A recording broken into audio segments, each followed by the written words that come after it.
topic at hand, and inshallah we will hear and benefit from many of our thoughts and ideas and insights, inshallah.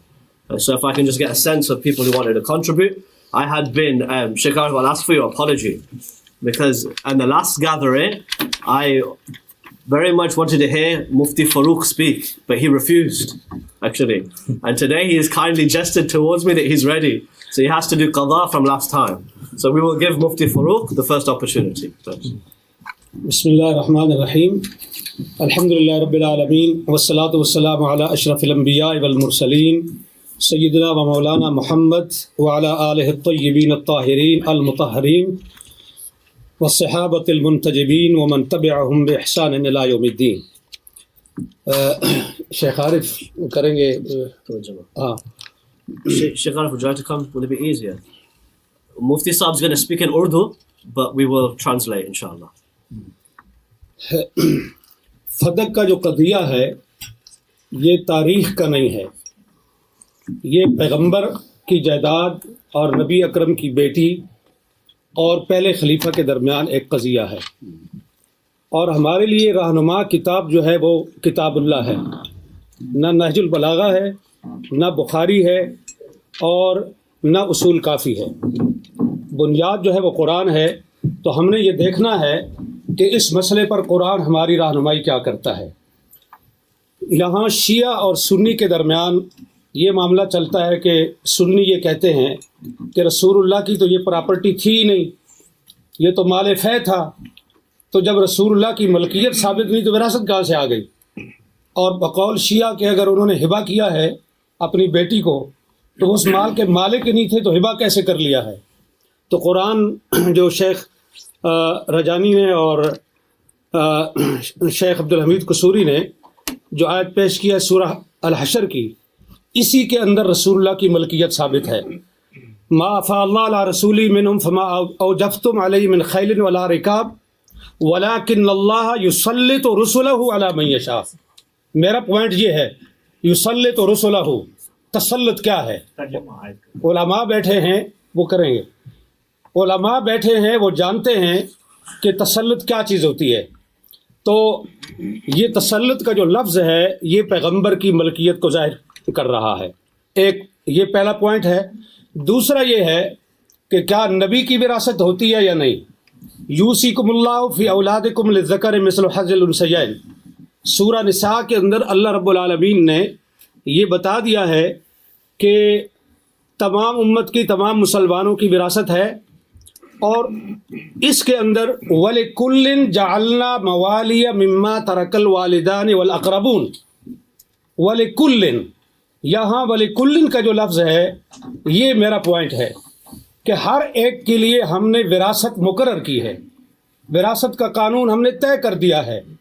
اب یہ چاہیے کہ رسول اللہ کی اگر وراثت نہیں ہے، وہ اس وَلِكُلٍّ جَعَلْنَا کے اندر شامل نہیں ہیں، تو قرآن کو بتانا چاہیے، کوئی ایسی ہونی چاہیے کہ جس کے اندر رسول اللہ کو مستثنیٰ کیا گیا ہو کہ ساری امت کی وراثت تو چلے گی قرآن کے اس قانون کے مطابق، لیکن پیغمبر کی وراثت نہیں ہوگی، اس کی نہیں چلے گی. تو لہٰذا قرآن کریم کے خلاف ہے یہ چیز کہ رسول اللہ کی وراثت نہیں تھی، اور قرآن نے ان کو یہاں سے خارج نہیں کیا. اب حضرت ابو بکر رضی اللہ عنہ نے حضرت فاطمہ کے کلیم کو رد کرنے کے لیے جو روایت پیش کی، بخاری میں بھی ہے، مسلم میں بھی ہے، دوسری تمام شیعہ کتابوں میں بھی ہے اور سنی کتابوں میں بھی، اس کے اندر 3 پوائنٹ ہیں. ابھی دونوں علماء نے، دونوں سکالرز نے وہ حدیث پیش کی ہے، میں اس کی تفصیل میں نہیں جاؤں گا، وقت کم ہے. اس کے 3 اجزاء ہیں. پہلا جز یہ ہے کہ انبیاء کسی کے وارث نہیں ہوتے، یعنی وہ اپنے والدین کی وراثت نہیں لیتے. دوسرا پوائنٹ یہ ہے کہ انبیاء کی وراثت نہیں ہوتی، ان کا کوئی رشتہ دار اور ان کے کوئی قریبی جو ہیں عزیز وہ ان کی وراثت نہیں لے سکتے. اور تیسرا پوائنٹ یہ ہے کہ جو کچھ انبیاء چھوڑتے ہیں وہ صدقہ ہے. اب یہاں سوال یہ ہے کہ انبیاء کی وراثت نہیں ہوتی، تو رسول اکرم صلی اللہ علیہ وآلہ وسلم نے اپنے والد گرامی حضرت عبداللہ بن عبد المطلب کی وراثت لی ہے. اس میں 3 چیزیں تھیں. ایک وہ ان کا مقام تھا جس کے جو ان کا آبائی مقام تھا، دوسرا ام ایمن جو لونڈی تھی، اور تیسری چیز جو ہے وہ تلواریں اور اونٹنی تھی. بعض کہتے ہیں ایک سے زیادہ اونٹ تھے، بعض کہتے ہیں ایک تھے، چلو ایک ہی صحیح، ہم ایک ہی پر اکتفا کرتے ہیں. تو یہ وراثت تھی رسول اللہ کے والد کی. رسول اللہ نے یہ وراثت اپنے والد سے لے لی. تو یہ کیسے وہ کہہ سکتے ہیں کہ انبیاء وراثت نہیں لیتے؟ آپ بچپن میں وراثت لے چکے اور نبوت ملنے کے بعد آپ نے کہا ہم کسی کے وارث نہیں ہوتے. یہ دونوں باتیں ایک دوسرے کے متضاد ہیں. یہ قول اور یہ عمل، یہ دونوں ایک دوسرے کے خلاف ہیں. تو رسول اللہ نے اپنے والد کی وراثت لی ہے، لہٰذا یہ بات درست نہیں کہ انبیاء کسی کے وارث نہیں ہوتے. دوسری چیز ہے کہ انبیاء کی اولاد جو ہے اس کی کوئی وارث نہیں ہوتی، وہ وارث نہیں ہوتی تو وہ وارث سلیمان و داود. اور حضرت زکریہ علیہ السلام نے جو کہا کہ انی خفت الموالی من ورائی، یہ علماء کے لیے یہ لفظ جو ہے یہ قابل غور ہے اہل علم کے لیے، کہ حضرت زکریہ یہ کہہ رہے ہیں کہ انی خفت الموالی، میں موالی سے ڈرتا ہوں، مجھے ڈر ہے، اس لیے میں تجھ سے مانگ رہا ہوں کہ مجھے ایک وارث چاہیے. اب یہاں جو سکالر یہ فرماتے ہیں کہ یہ وراثت علم کی وراثت تھی، نبوت کی وراثت تھی، تو خفت الموالی کو آپ کہاں لے کے جائیں گے؟ کیا حضرت زکریہ کو اپنے موالی سے یہ ڈر تھا کہ وہ میرا علم چھین لیں گے، میری نبوت چھین لیں گے؟ انہیں ڈر اس چیز کا تھا کہ جو میری پراپرٹی ہے اور جو میری جائیداد ہے، میرے بعد میرے موالی اس پہ قابض ہو جائیں گے، اور اسی لیے انہوں نے اس پہ قابض ہو جائیں گے، اور اسی لیے انہوں نے یرثنی و یرث من آل یعقوب یہ انہوں نے مانگا. اور اسی چیز کو حضرت فاطمہ نے حضرت ابو بکر کے سامنے یہ پیش، وہ صحیح معنوں میں موالی تھے، ہماری پنجابی زبان میں موالی کہتے ہیں، موالی لوگ.